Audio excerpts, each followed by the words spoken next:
The cyclone Biparjoy has made a landfall in Gujarat and specifically in Kutch and Saurashtra areas. Does that mean that it has stopped now and it is all clear for a route? The advisory clearly states otherwise. The Met Department is closely tracking, and I want to take you through. This is where the pink and the violet that you see is where exactly in the region of Gujarat, in Jamnagar area and Mandvi, where that landfall has taken place. Take a look at the impact that it is showing.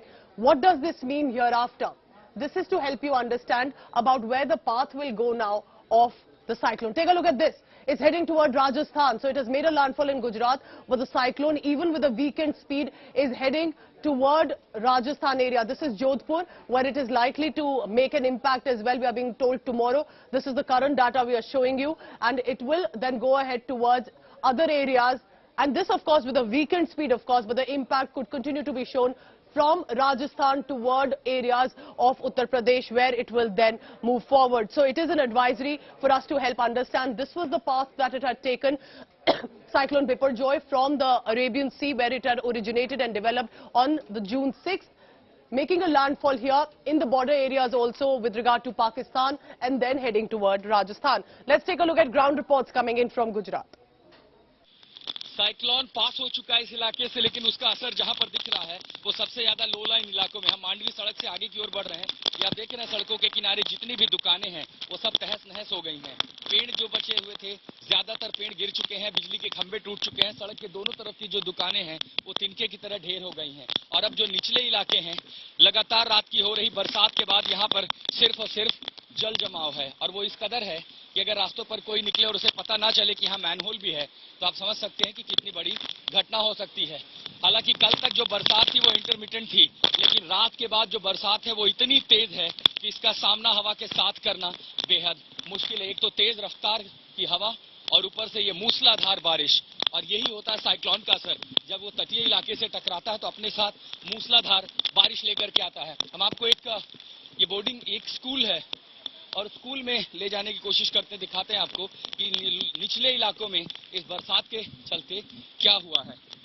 अब ये देखिए, ये सबसे बड़ी बात है कि यहाँ पर इसका असर कितना हुआ है। देख रहे हैं, हम आपको स्कूल में लिए चलते हैं।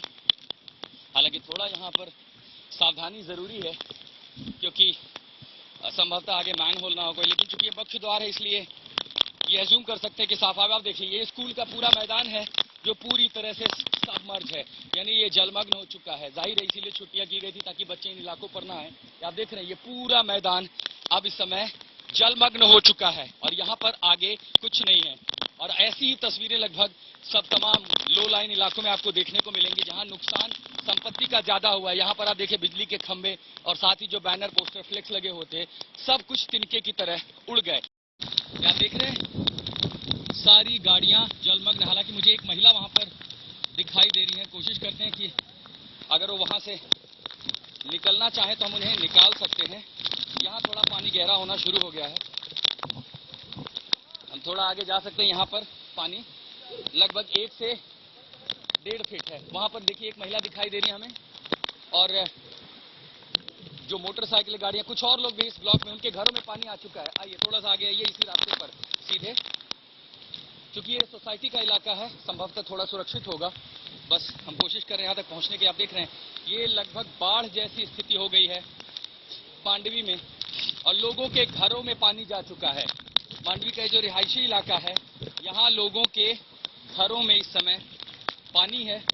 यहाँ ये देखिए, गाड़ियाँ पूरी तरह से जलमग्न हो चुकी हैं। ये रिहायशी इलाका है और यहाँ पर एक परिवार है, एक शख्स है यहाँ पर, एक बच्चा है यहाँ पर। घर में भी पानी आ गया है। आप लोग बाहर नहीं गए? बाहर क्यों नहीं गए जब खाली कराया जा रहा था? यहाँ बिजली नहीं है। हम कोशिश कर, देखिए ये किसी का घर है जहाँ पर हम इस समय पहुंचे हैं। आप लोग कब से यहाँ पर हैं?